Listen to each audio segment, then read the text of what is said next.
Hello प्यारे साथियों। तो कैसे हैं आप सभी। आशा करता हूँ सब बढ़िया स्वस्थ कुशल मंगल होंगे। तो जैसा कि कल जो है आप लोगों की जो क्लासेस चली थी, कल वाली क्लास में हम लोगों ने जो है सैंधव सभ्यता और वैदिक सभ्यता इसके जो है क्वेश्चंस कर लिए हुए हैं, जो एग्जाम में आए हुए हैं, जो कि इम्पोर्टेंट है। ठीक है बाबू। तो आज चलिए हम देखते हैं क्या बौद्ध, जैन, भागवत, शैव एवं अन्य धार्मिक आंदोलन जो भी हुए थे उनको आज हम देखेंगे। ठीक है। तो इसमें हमारा पहला प्रश्न है, निम्नलिखित में से कौन सा बौद्ध साहित्य नहीं है। इसमें से कौन सा ऐसा है जो बौद्ध साहित्य नहीं है। पहला ऑप्शन है नेतिपाकरण, महावंश, परिशिष्ट पर्वन, दीपवंश। तो इसका आप लोग आंसर बताइए क्या है। मैं तो बताऊंगा ही भाई, एक सेकंड।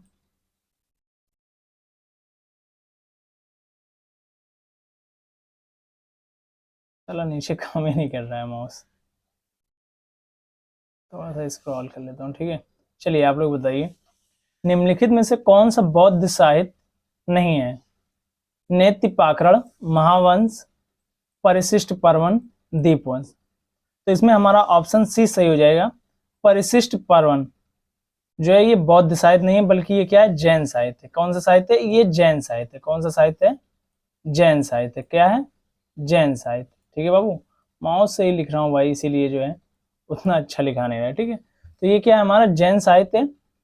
नेत्तिपाकरण जो है ये जो है बौद्ध साहित्य, महावंश बौद्ध साहित्य, दीपवंश भी क्या है, बौद्ध साहित्य। लेकिन परिशिष्ट पर्वन जो है वो हमारा क्या है, जैन साहित्य। ठीक है बाबू। चलिए आगे देख लेते हैं और कौन कौन से जो हमारे बौद्ध साहित्य हैं। ठीक है। बौद्ध, अन्य बौद्ध साहित्य में जातक कथाएं, हितोपदेश और मिलिंद पन्हों, ये जो है हमारा क्या है और बौद्ध साहित्य है। ठीक है। नेत्तिपाकरण, महावंश, दीपवंश ये बौद्ध साहित्य है, जबकि परिशिष्ट पर्वन जो है ये हमारा जैन साहित्य है। अन्य बौद्ध साहित्य में जातक कथाएं, हितोपदेश और क्या है, मिलिंद पन्हों। ठीक है, ये जो है हमारा अन्य बौद्ध साहित्य है। ठीक है। चलिए आगे हम देखते हैं,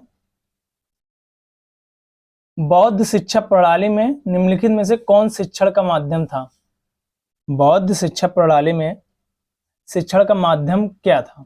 संस्कृत था, देवनागरी था, पाली था या उपयुक्त में से कोई नहीं। ठीक है। बौद्ध शिक्षा प्रणाली में निम्नलिखित में से कौन सा शिक्षण का माध्यम था। तो इसमें हमारा ऑप्शन सही हो जाएगा सी। सी पाली जो है ये हमारा ऑप्शन सही हो जाता है। ठीक है। चलिए अब आगे हम इसकी थोड़ी व्याख्या देख लेते हैं, विस्तृत व्याख्या। ठीक है। बौद्धकालीन शिक्षा प्रणाली में शिक्षण का माध्यम पाली भाषा या प्राकृतिक भाषा थी। पाली को ही दूसरी कौन सी भाषा कहते हैं, प्राकृतिक भाषा कहते हैं। बौद्धकालीन जो शिक्षा प्रणाली थी उसमें शिक्षण का माध्यम पाली भाषा या क्या थी, प्राकृतिक भाषा थी। ठीक है। प्रचलित शिक्षण विधियों में मौलिक शिक्षा के साथ साथ प्रश्नोत्तर विधि, वाद विवाद विधि, व्याख्यान विधि, कक्षा नायक विधि, सम्मेलन विधि और क्या है, देशाटन, प्राकृत। ठीक है, एक सेकंड रुक जाओ। देशाटन, प्रकृति, निरीक्षण तथा निधिध्यासन आदि विधियों का जो है प्रयोग किया जाता है। ठीक है। बौद्धकालीन शिक्षा प्रणाली में शिक्षा का माध्यम क्या था, पाली थी या संस्कृत भाषा थी। ठीक है, ये आप लोग याद कर लेंगे बाबू। ठीक है, ये इंपॉर्टेंट हो जाता है इसमें। देखिए चलिए देखते हैं, निम्नलिखित में से एक सेकंड,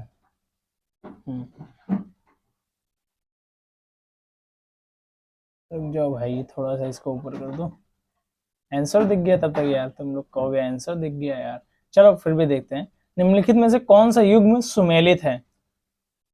पालीताना गुजरात में। ठीक है, ये प्राचीन श्वेतांबर जैन मंदिर है। पालीताना गुजरात में है, जो कि ये प्राचीनतम श्वेतांबर मंदिर है। कोणार्क उड़ीसा में सुप्रसिद्ध गोमतेश्वर की मूर्ति है।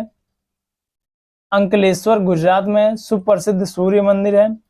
सरवण बेलगोला जो ये कर्नाटक में है, ये प्राचीन बौद्ध गुफा है। तो इसमें जो पहला है ये जो है सही हो जाएगा हमारा पीली ताना, ये सही सुमेलित, कौन सा सुमेलित है, युग्म सुमेलित है। ठीक है। तो ये जो है प्राचीन श्वेतांबर जैन मंदिर। ठीक है, ये हमारा हो जाएगा पीली ताना में जो है पीलीताना में प्राचीन श्वेत तांबर जैन मंदिर है। प्रसिद्ध सूर्य मंदिर कोणार्क उड़ीसा में, मतलब ये जो सुप्रसिद्ध मंदिर है ये उड़ीसा में है, ठीक है, उड़ीसा में से। इसका निर्माण गंगवंशीय राजा नरसिंह देव प्रथम ने करवाया था। पूछा जा सकता है कि कोणार्क का जो सूर्य मंदिर है उसका निर्माण किसने करवाया था, तो गंगवंशीय, मतलब पूछा जा सकता है कौन से वंश के थे, तो गंगवंशीय थे। और राजा कौन थे, नरसिंह देव प्रथम ने करवाया था, ठीक है। और सुप्रसिद्ध गोमतेश्वर की मूर्ति जो है वो कहां पर है, सरवण बेलगोला कर्नाटक में स्थित है। गोमतेश्वर का संबंध जैन संप्रदाय से है, मतलब भाई सुप्रसिद्ध गोमतेश्वर मंदिर कहां पर है, सरवण बेलगोला में, ठीक है। सुप्रसिद्ध गोमतेश्वर की मूर्ति सरवण बेलगोला कर्नाटक में स्थित है। गोमतेश्वर का संबंध जैन संप्रदाय से है। गोमतेश्वर का संबंध किससे है, जैन संप्रदाय से है, ठीक है बाबू। प्रश्न ऐसे ही बनेंगे कि जो है सुप्रसिद्ध गोमतेश्वर की मंदिर जो है या फिर मूर्ति जो है वह कहां पर है, सरवण बेलगोला में। पूछा जा सकता है सरवण बेलगोला कहां है, तो कर्नाटक में स्थित है, ठीक है। ये सरवण बेलगोला जो है ये किसके लिए जो प्रसिद्ध है, गोमतेश्वर में जो जैन संबंध से जो है संप्रदाय से जो है इसलिए प्रसिद्ध है, ठीक है। गौतम बुद्ध ने अपना प्रथम प्रवचन दिया, गौतम बुद्ध जी ने जो है अपना प्रथम प्रवचन कहां पर दिया था, तो सारनाथ में। इन्होंने पहला प्रवचन या अपना प्रथम प्रवचन गौतम बुद्ध जी ने कहां पर दिया था, सारनाथ में दिया था, ठीक है। अब इनके गौतम बुद्ध जी के बारे में थोड़ा सा हम जान लेते हैं। गौतम बुद्ध का जन्म 1563 ईसा पूर्व में कपिलवस्तु के समीप लुम्बिनी वन आधुनिक रुमिनदेह नामक स्थान में हुआ था। पूछा जा सकता है लुम्बिनी वन को आधुनिक रूप से या आधुनिक समय में क्या कहा जाता है, तो रुमिनदेह नामक स्थान, ठीक है। रुमिनदेह ये जो है लुम्बिनी को जो है कहा जाता है, ठीक है। भाई प्यास लग गई थी यार। गौतम बुद्ध का जन्म 563 ईसा पूर्व में कपिलवस्तु के समीप लुम्बिनी वन आधुनिक रुमिनदेह नामक स्थान में हुआ था। ये शाक्य कुल के जो है, शाक्य कुल जो था राजा के पुत्र थे, ठीक है। इन्होंने 29 वर्ष की आयु में घर छोड़कर जो है संन्यास ले लिया था। किसने, गौतम बुद्ध जी का जन्म जो है 563 ईसा पूर्व में हुआ था। गौतम बुद्ध जी का जन्म कब हुआ था, 563 ईसा पूर्व में। कब हुआ था बाबू, 563 ईसा पूर्व में। और जो है कहां पर हुआ था, कपिलवस्तु के समीप जो है लुम्बिनी वन में, ठीक है, आधुनिक रुमिनदेह नामक स्थान में हुआ था, ठीक है। ये किस वंश के राजा के पुत्र थे, तो शाक्य कुल के, शाक्य कुल के राजा के पुत्र थे। और इन्होंने अपना घर कितने वर्ष की अवस्था में छोड़ा था, तो 29 वर्ष की आयु में जो है इन्होंने अपना घर छोड़कर जो है संन्यास ग्रहण कर लिया था, ठीक है, संन्यास ग्रहण कर लिया। 6 वर्ष कठिन तपस्या के बाद 35 वर्ष की आयु में वैशाख पूर्णिमा के दिन इन्होंने जब 6 वर्ष की कठिन तपस्या की, तो 35 वर्ष की अवस्था में, 29 में 6 जोड़ोगे भाई 35 होगा, तो 35 वर्ष की अवस्था में ही जो है या आयु में इनको जो है वैशाख पूर्णिमा के दिन पीपल पेड़ के नीचे जो है बोधगया में इनको ज्ञान की प्राप्ति हुई। अधिकतर ये प्रश्न पूछा जा सकता है इनको ज्ञान की प्राप्ति किस वृक्ष के नीचे हुई थी, तो पीपल के नीचे हुई थी। और कहां पर हुई थी, तो बोधगया में, ठीक है। तत्पश्चात वहां से सारनाथ गए और अपना पहला उपदेश दिया। सारनाथ में ही वहां से, यहाँ से जब इनको ज्ञान की प्राप्ति हुई बोधगया से, तो वहां से सीधा सारनाथ गए। सारनाथ में ही इन्होंने अपना पहला उपदेश दिया, ठीक है बाबू। सारनाथ में ही इन्होंने अपना पहला उपदेश दिया, जिसे धर्म चक्र परिवर्तन की संज्ञा दी गई। मतलब इनके उपदेश को जो है, पहला इनका जो उपदेश दिया गया उसको किस नाम से जाना जाता है, तो धर्म चक्र परिवर्तन के नाम से जाना जाता है, ठीक है। किसके नाम से जाना जाता है, धर्म चक्र परिवर्तन के नाम से जाना जाता है, ठीक है बाबू। चलिए आगे हम देखते हैं नेक्स्ट प्रश्न। नेक्स्ट क्या है हमारा, सूची 1 को सूची 2 से सुमेलित कीजिए। सूची 1 के नीचे दिए गए कूट से सही उत्तर का चयन कीजिए, ठीक है। पहली सूची में क्या दिया हुआ है, पहली सूची में दर्शन और दूसरी सूची में जो है मोक्ष प्राप्त करने के तरीके दिए हुए हैं। पहली सूची में जो है दर्शन दिया हुआ है और दूसरी सूची में जो है मोक्ष प्राप्त करने के जो है क्या दिए हुए हैं, तरीके दिए हुए हैं, ठीक है बाबू। चलिए आगे हम देखते हैं कौन कौन से दर्शन है और तरीके कौन कौन से हैं, ठीक है बाबू।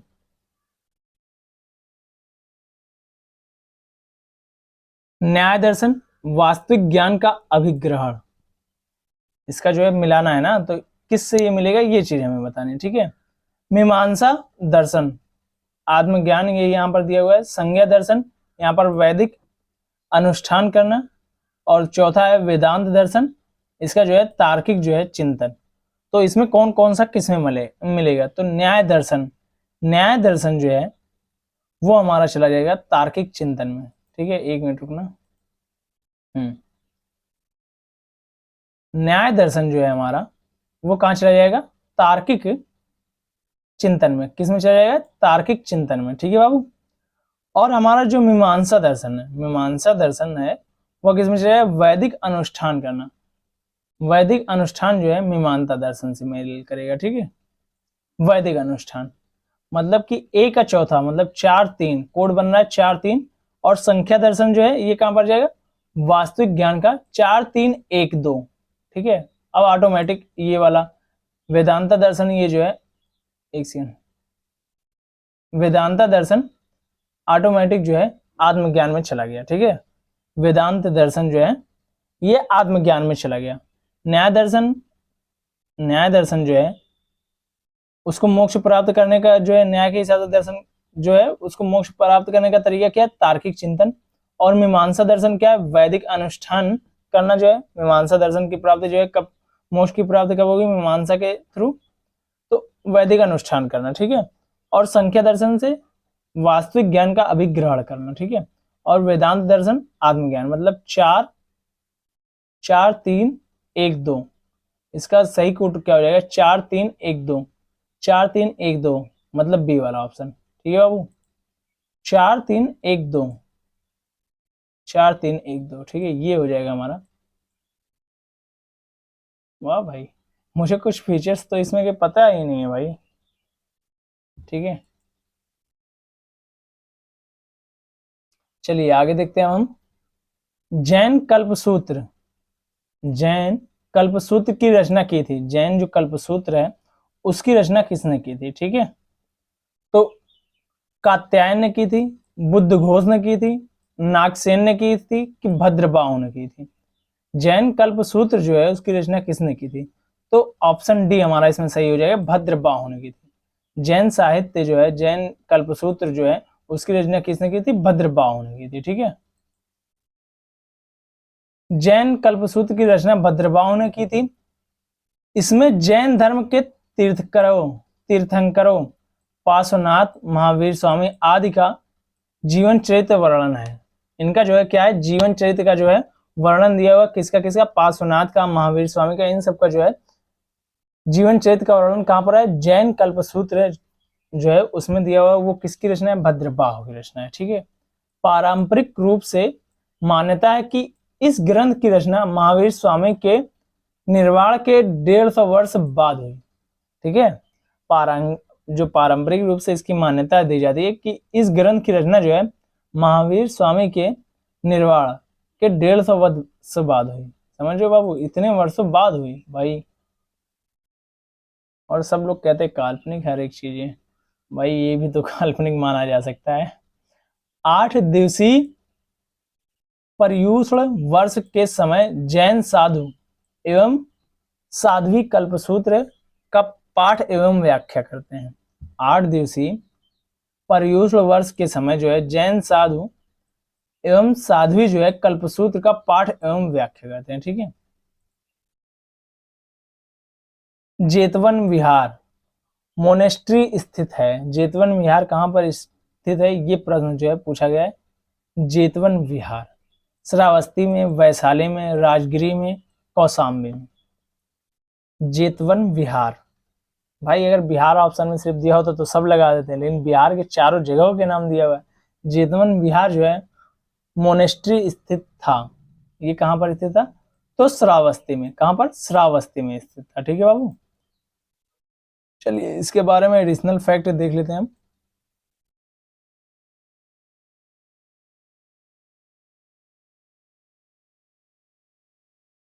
जेतवन विहार श्रावस्ती, सॉरी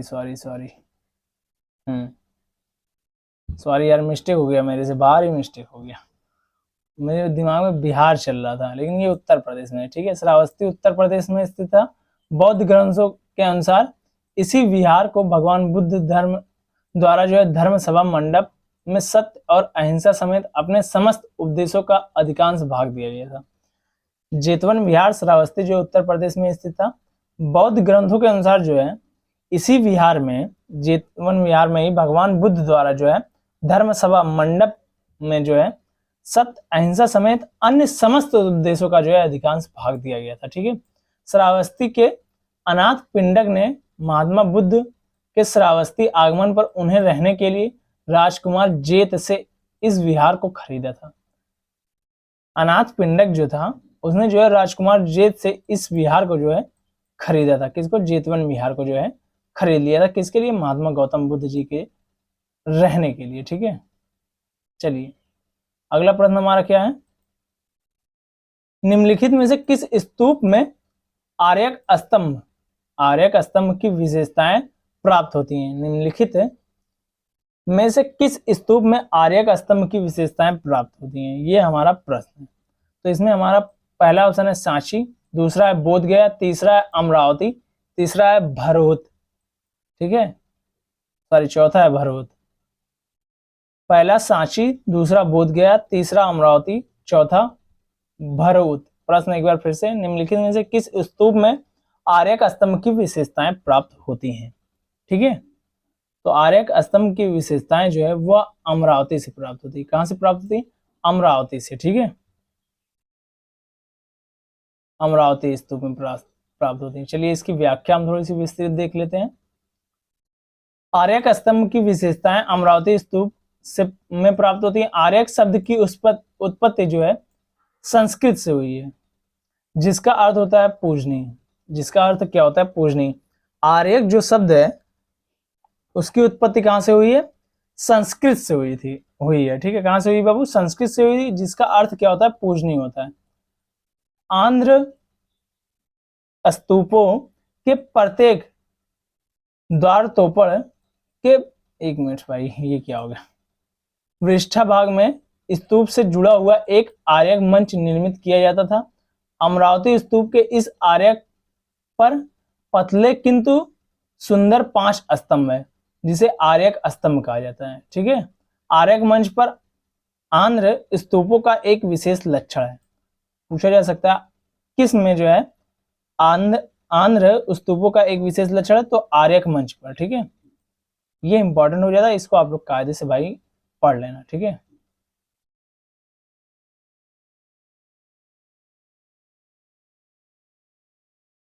चलिए आगे देते हैं। निम्नलिखित राज्यों में बाघ गुफाएं किसमें स्थित हैं? निम्नलिखित राज्यों में जो है बाघ गुफाएं वह किसमें स्थित है? तो हमारा पहला ऑप्शन हो जाएगा मध्य प्रदेश, दूसरा हो जाएगा बिहार और तीसरा हो जाएगा हमारा उत्तर प्रदेश। पहला क्या हो जाएगा? मध्य प्रदेश, दूसरा बिहार, तीसरा उत्तर प्रदेश, चौथा राजस्थान। तो इसमें हमारा ऑप्शन ए सही हो जाएगा, मध्य प्रदेश। बाघ गुफाएं जो है मध्य प्रदेश के धार जिले में बाघनी नदी के किनारे पर स्थित है। पूछा जा सकता है बाघ गुफाएं जो है वह जो है किस नदी के किनारे स्थित है? तो बाघनी नदी के किनारे स्थित है। मध्य प्रदेश के धार जिले में बाघनी नदी के किनारे पर जो है स्थित है। ये गुफाएं बौद्ध धर्म से संबंधित है। पूछा जा सकता है बाघ गुफाएं किस धर्म से संबंधित है? तो बौद्ध धर्म से संबंधित है। ये गुफाएं 4वीं से 6वीं शताब्दी ईस्वी के उत्तरार्ध की हैं। ठीक है, पूछा जा सकता है ये गुफाएं कब की हैं? तो 4वीं से 6वीं शताब्दी ईस्वी के जो है उत्तरार्ध की हैं। ठीक है, जिसका निर्माण गुप्त काल के दौरान हुआ था। इन गुफाओं की खोज 1818 में डेंजर फील्ड ने की थी। पूछा जा सकता है गुफाओं की खोज जो है, बाघ गुफाओं की खोज किसने की थी? तो डेंजर फील्ड ने की थी। कब की थी? 1818 में की थी। कब की थी बाबू?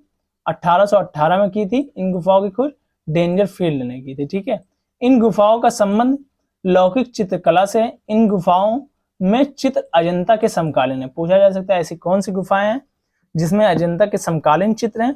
तो बाघ गुफाएं जो हैं वो उसमें जो है अजंता के समकालीन क्या है?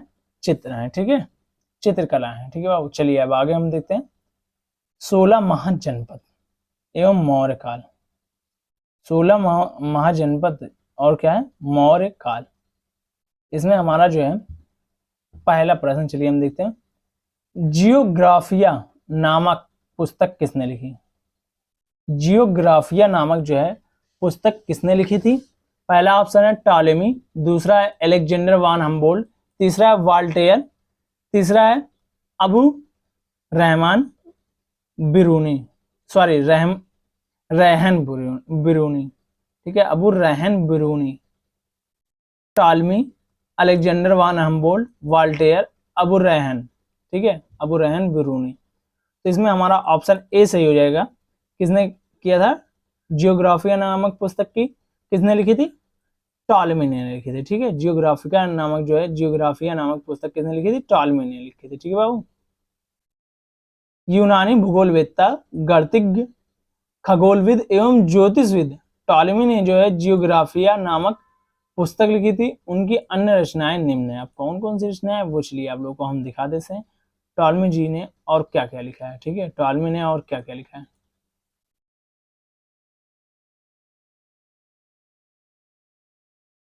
टॉलमी ने जो ग्रही सिद्धांत दिया है, एनेलिया लिखा है, आल्मागेस्ट लिखा हुआ है, प्लेनेट हाइपोथेसिस लिखा हुआ है, ठीक है, गाइड टू गजेटी मतलब 8 खंडों में इसको लिखा हुआ है, ठीक है। चलिए अब आगे हम देखते हैं। मेगास्थनीज किसके दरबार में राजदूत के रूप में आया था? मेगास्थनीज किसके जो है दरबार में राजदूत के रूप में आया हुआ था, ठीक है। बिंदुसार, अशोक, चंद्रगुप्त मौर्य, बृहद्रथ, ठीक है। मेगास्थनीज, एक मिनट, हाँ ठीक, मेगास्थनीज किसके दरबार में आया था? तो चंद्रगुप्त मौर्य के, किसके दरबार में आया था? चंद्रगुप्त मौर्य के दरबार में आया हुआ था, ठीक है। चलिए इसके बारे में थोड़ी सी और जानकारियां हम ले लेते हैं। सिकंदर के साम्राज्य के पूर्वी भाग के शासक सेल्यूकस और चंद्रगुप्त मौर्य की सेना के बीच 305 ईसा पूर्व में जो है युद्ध हुआ था, जिसमें जो है सेल्यूकस पराजित हुआ। सेल्यूकस ने मेगास्थनीज को चंद्रगुप्त मौर्य के जो है दरबार में भेजा था, ठीक है। कब हुआ था? 305 ईस्वी में पूछा जा सकता है। सेल्यूकस और चंद्रगुप्त के बीच जो है वह क्या हुआ था? युद्ध हुआ था, ठीक है। गला सूख रहा है आज भाई मेरा, पता नहीं क्यों बार बार। ब्राह्मी लिपि का उद्वाचन किया गया था। ब्राह्मी लिपि का उद्वाचन कब किया था? सॉरी, किसके द्वारा किया गया था, ठीक है। SR राव द्वारा, चार्ल्स मोसन द्वारा, अलेक्जेंडर कनिंघम द्वारा, जेम्स प्रिंसेप द्वारा, ठीक है, जेम्स प्रिंसेप द्वारा। इसमें से किसके द्वारा जो है किया गया था? ब्राह्मी लिपि का जो है उद्वाचन किया गया था। SR राव द्वारा, चार्ल्स मोसन द्वारा, अलेक्जेंडर कनिंघम द्वारा, जेम्स प्रिंसेप द्वारा, ठीक है। तो इसमें हमारा जो हो जाएगा ऑप्शन डी, ऑप्शन डी हमारा जो है सही हो जाएगा, जेम्स प्रिंसेप द्वारा, ठीक है, जेम्स प्रिंसेप द्वारा किया गया था, ठीक है।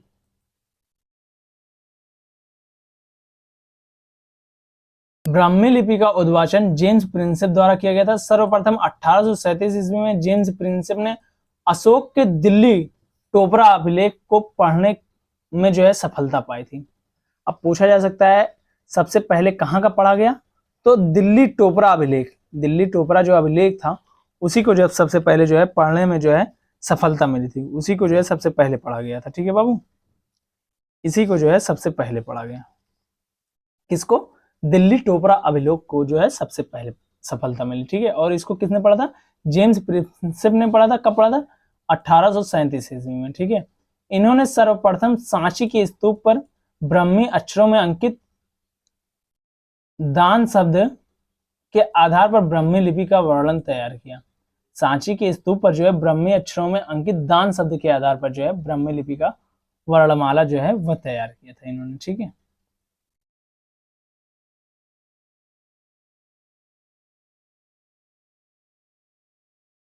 निम्नलिखित राजवंशों को नीचे दिए गए कूट का प्रयोग करते हुए कालक्रम में व्यवस्थित कीजिए।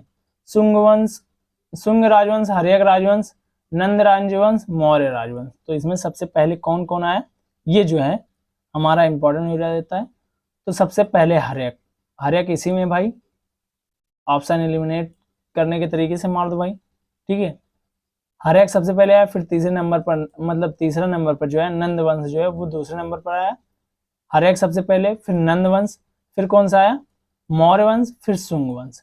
पहले हर्यक वंश, फिर नंद वंश, फिर मौर्य वंश, फिर क्या शुंग वंश आया। ठीक है बाबू, चलिए देख लेते कब कब ये आया कालक्रम। ठीक है, हर्यक वंश जो है 544 ईसा पूर्व से 412 ईसा पूर्व तक रहा। नंद राजवंश जो है 344 ईसा पूर्व से 324 ईसा पूर्व तक रहा। हर्यक वंश जो है राजवंश जो है 544 ईसा पूर्व से 412 ईसा पूर्व तक। नंद राजवंश 344 से 324 तक, मतलब ये 20 ही साल रहा। ठीक है, 300 मौर्य वंश जो है 323 से 323 ईसा पूर्व से 184 ईसा पूर्व तक, 323 से जो है 184 ईसा पूर्व तक रहा। शुंग राजवंश जो है 185 से जो है 73 ईसा पूर्व तक रहा। हर्यक जो है 544 से 412 ईसा पूर्व तक। नंद राजवंश 344 ईसा पूर्व से 324 ईसा पूर्व तक। मौर्य वंश जो है 323 ईसा पूर्व से 323 ईसा पूर्व से 184 ईसा पूर्व तक। शुंग वंश जो है 185 ईसा पूर्व से 73 ईसा पूर्व तक, 185 से जो है 73 ईसा पूर्व तक। चलिए अब आगे हम देखते हैं।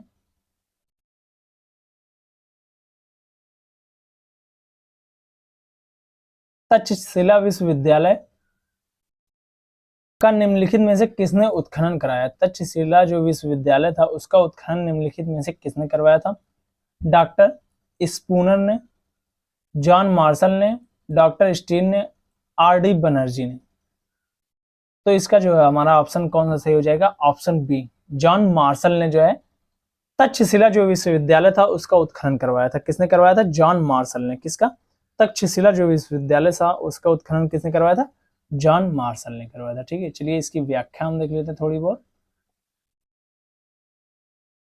जॉन मार्शल के निर्देश और निरीक्षण में तक्षशिला जो है 1913 से 1934 में जो है इसकी खुदाई की गई थी।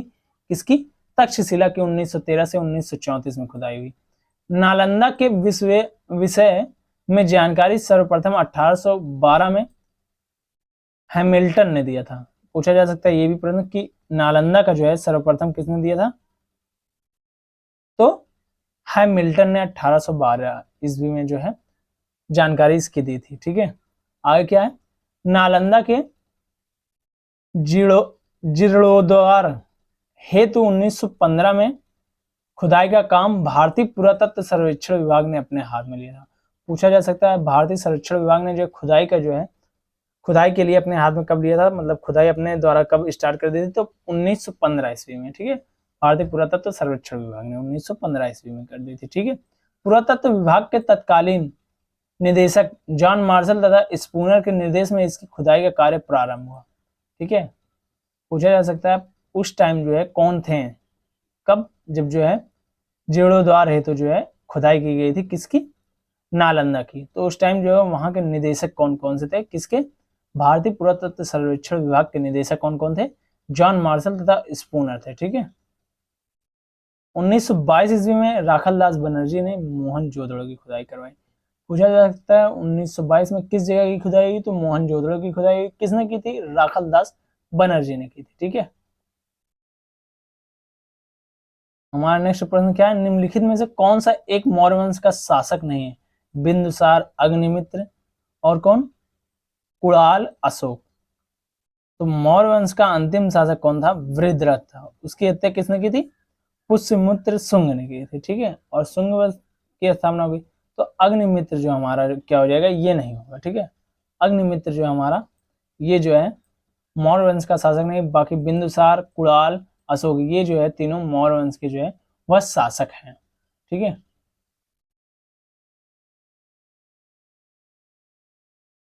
एक सेकेंड। हाँ हाँ ठीक। मौर्य वंश के अंतिम शासक वृद्धरथ की हत्या पुष्यमित्र शुंग ने की थी और शुंग वंश की स्थापना हुई थी। ठीक है, मौर्य वंश का जो अंतिम शासक कौन थे? वृद्धरथ थे। उनकी हत्या किसने की थी? पुष्यमित्र शुंग ने की थी और वहीं से जो है शुंग वंश की स्थापना हुई।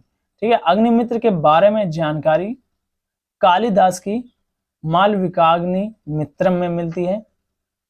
अग्निमित्र की जानकारी कहां पर मिलती है? कालिदास। पूछा जा सकता है कि अग्निमित्र की जो है वह किस जगह पर उनके बारे में जानकारी मिलती है? तो कालिदास की मालविकाग्नि मित्रम से जो है इनकी जानकारी मिलती है। बिंदुसार, अशोक और कुलाल मौर्य जो है ये मौर्य वंश के जो है शासक थे। ठीक है,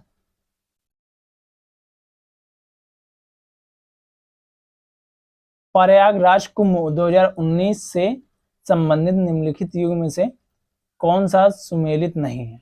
ये प्रश्न आया हुआ था, तो अब की बार आप लोग इस बारी वाला देख लेंगे भाई, ठीक है, कि क्या इस बार कैसे कैसे हुआ था, मकर संक्रांति क्या थी और क्या क्या कैसे था, ठीक है।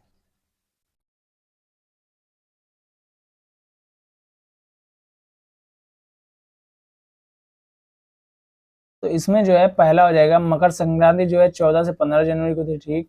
मौनी अमावस्या जो है 4 फरवरी को थी, ये भी ठीक है। बसंत पंचमी जो है 10 फरवरी की थी, ये भी ठीक है। पर माघी पूर्णिमा जो है ये 15 फरवरी को नहीं थी, ये कब थी? 19 फरवरी को थी, ठीक है। यही हमारा जो है ये सही सुमेलित नहीं है।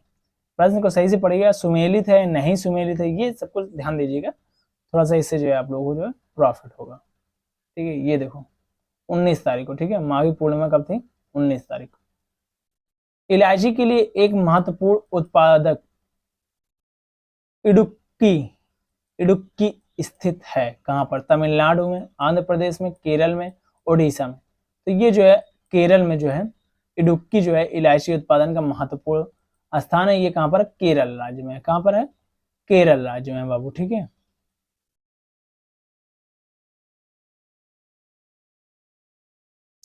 अगला प्रश्न हमारा क्या है? नियंत्रक और महालेखा परीक्षक द्वारा की गई टिप्पणियों पर कार्यवाही करने के लिए प्रथम जिम्मेदारी बनती है।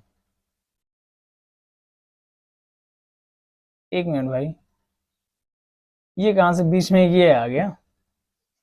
संसद की, किसकी पड़ती है? संसद की। इसको भी देख लो फिर भी अगर बीच में आ गया।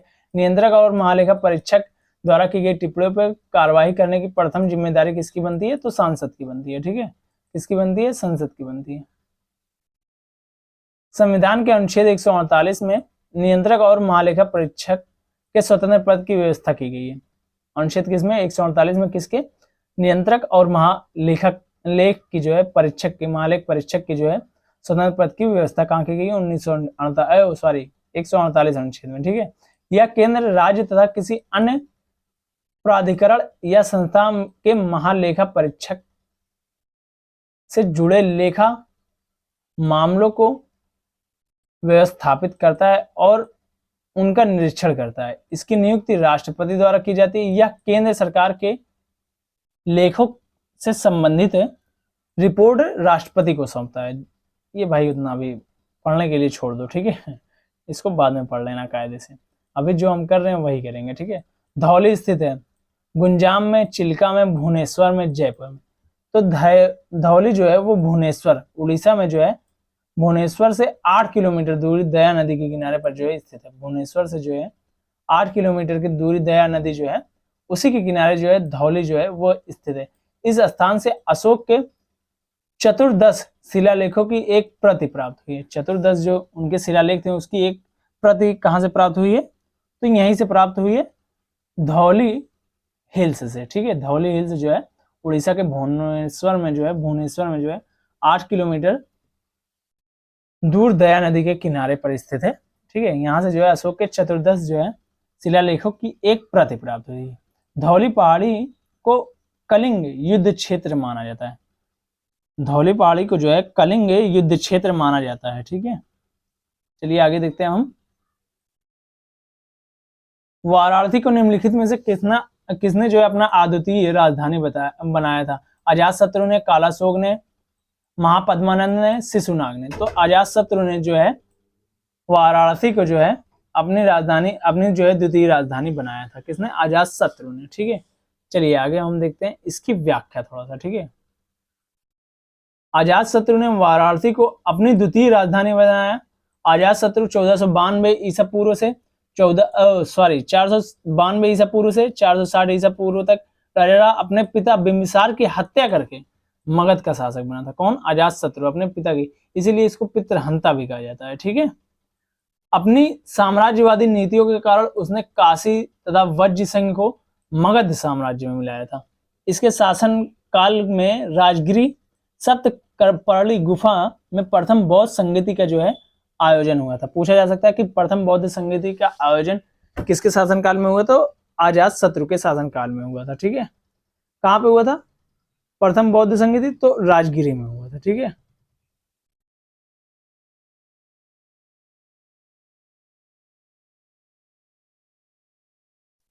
अगला प्रश्न क्या है, अर्थशास्त्र पुस्तक के संबंध में निम्नलिखित में से कौन से कथन सही हैं? या भारतीय राज्य शासन, या भारतीय राज्य शासन के संबंध में उपलब्ध प्राचीनतम उत्कृष्ट रचना है। ठीक है, और क्या है, इस पुस्तक में मौर्य साम्राज्य के शासन तंत्र का कोई उल्लेख नहीं मिलता है। सही उत्तर चुनना है। ठीक है, एक मिनट, हाँ, शासन तंत्र का जो है कोई उल्लेख नहीं मिलता है, ये कैसे हो सकता है भाई?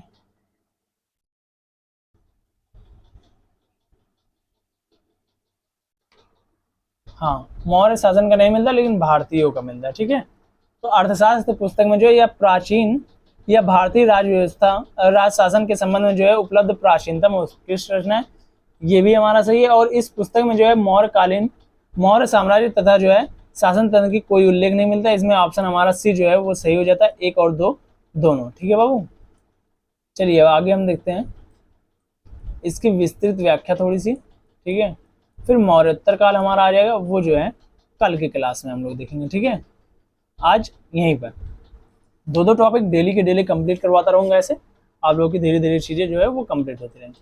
कौटिल्य द्वारा रचित अर्थशास्त्र भारतीय राज्य शासन के संबंध में उपलब्ध प्राचीनतम रचना है। इस ग्रंथ में 15 अधिकरण हैं, 150 अध्याय तथा 180 प्रकरण हैं। पूछा जा सकता है कितने अध्याय हैं, तो 150 अध्याय, और प्रकरण कितने, 180, और अधिकरण कितने हैं, तो 15 अधिकरण हैं।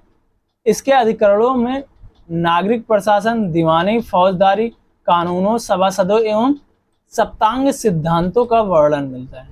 ठीक है, किस किस चीज का इनके अधिकरणों में जो है मिलता है वर्णन? नागरिक प्रशासन, दीवानी, फौजदारी, कानूनों और सभासदों एवं सप्तांग सिद्धांतों का वर्णन मिलता है। कुछ विद्वान इस पुस्तक को मौर्य काल की रचना नहीं मानते हैं, जिससे इस पुस्तक में मौर्य साम्राज्य के संबंधित स्पष्ट जानकारी नहीं मिलती, अर्थात एक कथन और 2 कथन दोनों सही। ठीक है बाबू, अब बचा हमारा मौर्य काल, मौर्योत्तर काल। ये जो है ये कल की क्लास में हम लोग करेंगे। आज के लिए आपकी क्लास को यहीं पर समाप्त किया जाता है, और आप सभी लोग इसी तरीके से अपना प्यार बरसाते रहें, और आप लोगों की क्लास कंटिन्यू होती रहेगी।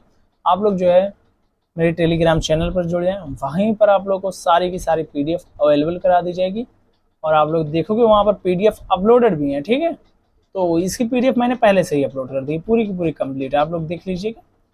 और जो ये क्लास जो है अभी जो है आप लोगों को शाम में जो है डेली की डेली जो है, हाँ 1 मिनट रुकना, मैं बता रहा हूँ कितने बजे के आसपास, 8 बजे के आसपास सबको दिखने लगेगी। ठीक है, शाम को 8 बजे जो है वो डेली जो है वो अपलोड हो जाया करेगी। शाम को 8 ही बजे अपलोड होती है, हाँ 8 ही बजे जो है वो अपलोड हो जाया करेगी। 8 बजे जो है ये आप लोगों की क्लास अपलोड हो जाएगी। थैंक यू सो मच, मिलते हैं आप लोग से डेली रिकॉर्डेड फॉर्म में, आप लोगों को 8 बजे ये अपलोड देगी। ठीक है, थैंक यू सो मच, मिलते हैं आप लोगों से नेक्स्ट क्लास में। तब तक के लिए bye bye, tata, see you.